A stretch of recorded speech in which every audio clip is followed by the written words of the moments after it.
ಪ್ರಜಾಪ್ರಭುತ್ವದಲ್ಲಿ ಸರ್ಕಾರದ ನೀತಿಗಳನ್ನ ಪ್ರಶ್ನಿಸುವುದು ಮತ್ತು ಪ್ರತಿಭಟಿಸುವುದು ಪ್ರತಿಯೊಬ್ಬ ಪ್ರಜೆಯ ಹಕ್ಕು.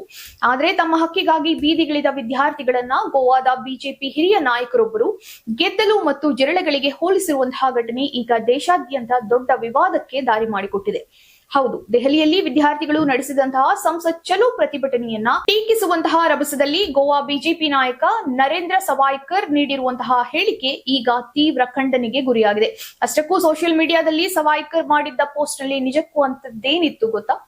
ತಮ್ಮ ಎಕ್ಸ್ಪೋಸ್ಟ್ ನಲ್ಲಿ ಭಾರತದ ನಕ್ಷತ್ರವೊಂದನ್ನ ಹಂಚಿಕೊಂಡಿದ್ದ ನರೇಂದ್ರ ಸವಾಯ್ಕರ್ ಆ ಭೂಪಟದ ಮೇಲೆಲ್ಲ ಗೆದ್ದಲು ಮತ್ತು ಜಿರಳೆಗಳು ತುಂಬಿರುವಂತೆ ಗ್ರಾಫಿಕ್ ಅನ್ನ ಚಿತ್ರಿಸಿದ್ರು.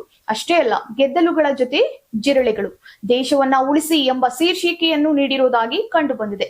ನ್ಯಾಯಕ್ಕಾಗಿ ಹೋರಾಡುತ್ತಿರುವಂತಹ ದೇಶದ ಯುವಜನತೆಯನ್ನ ಈ ರೀತಿ ಕೀಳಾಗಿ ಚಿತ್ರಿಸಿರುವುದಕ್ಕೆ ಪ್ರತಿಪಕ್ಷಗಳು ಹಾಗೂ ಸಾರ್ವಜನಿಕರು ತೀವ್ರ ಆಕ್ರೋಶವನ್ನ ವ್ಯಕ್ತಪಡಿಸಿದ್ದಾರೆ.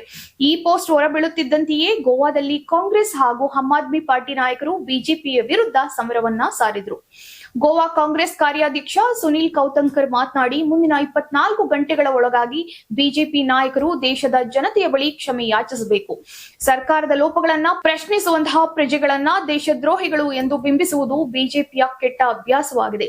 ನೆನಪಿರಲಿ, ಬಿಜೆಪಿ ಎಂದರೆ ಇಡೀ ದೇಶವಲ್ಲ ಎಂದು ಖಡಕ್ ಎಚ್ಚರಿಕೆಯನ್ನ ನೀಡಿದ್ದಾರೆ. ಇತ ಎಎಪಿ ನಾಯಕ ಕ್ರೂಸ್ ಸಿಲ್ವಾ ಕೂಡ ಪ್ರಜಾಸತ್ತಾತ್ಮಕವಾಗಿ ಪ್ರತಿಭಟಿಸುತ್ತಿರುವಂತಹ ವಿದ್ಯಾರ್ಥಿಗಳಿಗೆ ಗೆದ್ದಲು ಎಂದು ಕರೆಯುವುದು ತೀರಾ ನಾಚಿಕೆಗೇಡಿನ ಸಂಗತಿ ಅಂತ ಕಿಡಿಕಾರಿದ್ದಾರೆ.